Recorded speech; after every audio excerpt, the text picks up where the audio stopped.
এদিকে তারেক রহমানকে সরাসরি গালি দিয়ে কঠিন বিপদে এনসিপি নেতারা, জ্বলছে আগুন। গতকাল তারেক রহমানকে বাজে ভাষায় কটূক্তি করে নাসিরউদ্দিন পাটোয়ারি। রাত থেকেই একের পর এক ধাওয়া পাল্টা ধাওয়া। সকালেই রণক্ষেত্রের পরিণত হলো ঢাকার শাহবাগ মোড়। পিটাচ্ছে এনসিপি নেতাদেরকে।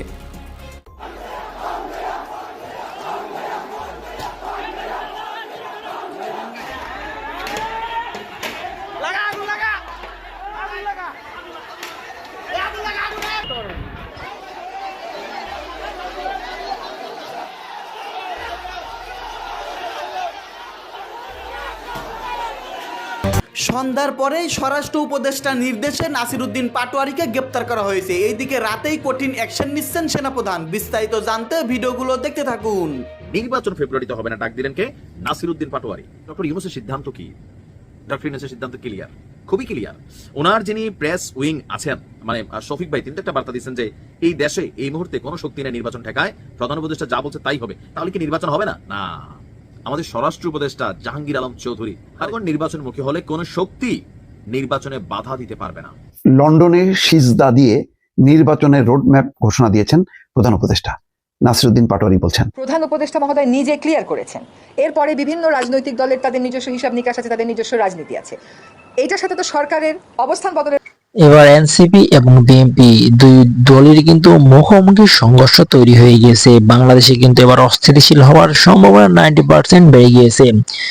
বাংলাদেশে কিন্তু এমনটাই চাচ্ছে আওয়ামী লীগ এবং শেখ হাসিনা। বাংলাদেশে যদি অস্থিতিশীল সৃষ্টি হয় তাহলে কিন্তু আওয়ামী লীগের ফেরা 100% শিওর হতে চলেছে। তাহলে এনসিপি এবং বিএনপির যে ভয়াবহ সংঘর্ষ তৈরি হয়েছে, এখানে কার প্লাস পয়েন্ট বেশি, আজকে সেই বিষয় নিয়ে আলোচনা করব। আশা করব সাথেই থাকবেন প্রিয় দর্শক বন্ধুরা। ইলিয়াস এবং পিনাকি ভট্টাচার্য দুজনে কিন্তু আওয়ামী লীগের চরম লেভেলের এক শত্রু।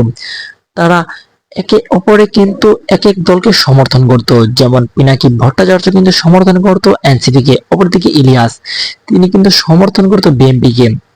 এবার কিন্তু সেই দুটো দল কিন্তু একত্রিত না হয়ে কিন্তু তারা দুই দলে বিভক্ত হয়ে তারা সংঘর্ষে লিপ্ত হয়ে গিয়েছে। এখন কিন্তু এনসিপির থেকে পিনাকি ভট্টাচার্য এবং বিএনপি থেকে ইলিয়াস তারাও কিন্তু গণমাধ্যমে বিভিন্নভাবে প্রতিবাদের ঝড় তুলতে শুরু করে দিয়েছে। এই কথাগুলো কিন্তু ডক্টর মোহাম্মদ ইউনূসের কানেও এসেছে এবং ডক্টর মোহাম্মদ ইউনূস সিদ্ধান্ত নিয়েছে পদত্যাগ করে বাংলাদেশ থেকে চলে যাবে ডক্টর মোহাম্মদ ইউনূস এবং শেখ হাসিনাকে আসল জায়গায় বসাবে। যদি শেখ হাসিনা আসল জায়গায় বসে এবং আগের মতনই এই দেশকে পরিচালনা করে, তাহলে কিন্তু বাংলাদেশের চিত্র এবং বৈচিত্র্য চেঞ্জ হতেই থাকবে। যদি ডক্টর মোহাম্মদ ইউনূস পদত্যাগ করে শেখ হাসিনাকে বাংলাদেশে না আনে, সেখান থেকে কিন্তু শেখ হাসিনা এবং আওয়ামী লীগের জন্য দুঃখের সংবাদ হতেই পারে না। কারণ জাতিসংঘ থেকে শেখ হাসিনাকে ছাড়পত্র দিয়ে দিয়েছে এবং বলেছে তুমি এখনো বাংলাদেশের প্রধানমন্ত্রী, বিকজ তুমি পদত্যাগ করোনি। যদি তুমি পদত্যাগ করতে তাহলে তোমার পদত্যাগপত্র রাষ্ট্রপতি এবং সেনাপ্রধান কেউ দেখাতে পারতো এই বিশ্বের মঞ্চে। অপরদিকে নরেন্দ্র মোদী সাফ ভাবে জানিয়ে দিয়েছে ডোনাল্ড ট্রাম্পের কাছে শেখ হাসিনাকে যে কোনো মূল্যে বাংলাদেশে পাঠিয়ে দাও এবং আগের রূপে ফিরিয়ে দাও।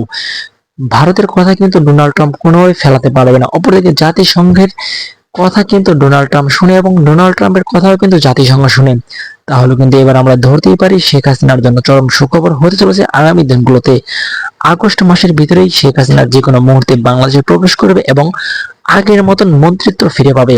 যদি এমনটাই হয় তাহলে বাংলাদেশের মানুষ কতটা স্বস্তির বোধ করবে, কতটা শান্তিতে থাকতে পারবে, এই বিষয়গুলো অবশ্যই কমেন্ট করবেন প্রিয় দর্শক বন্ধুরা। আজকের মতন এই পর্যন্তই, দেখা হচ্ছে পরবর্তী কোনো ভিডিও নিয়ে। সেই পর্যন্ত আপনারা সকলে ভালো থাকবেন, সুস্থ থাকবেন, দেখতে থাকবেন এই চ্যানেলের ভিডিওগুলো। আল্লাহ হাফেজ।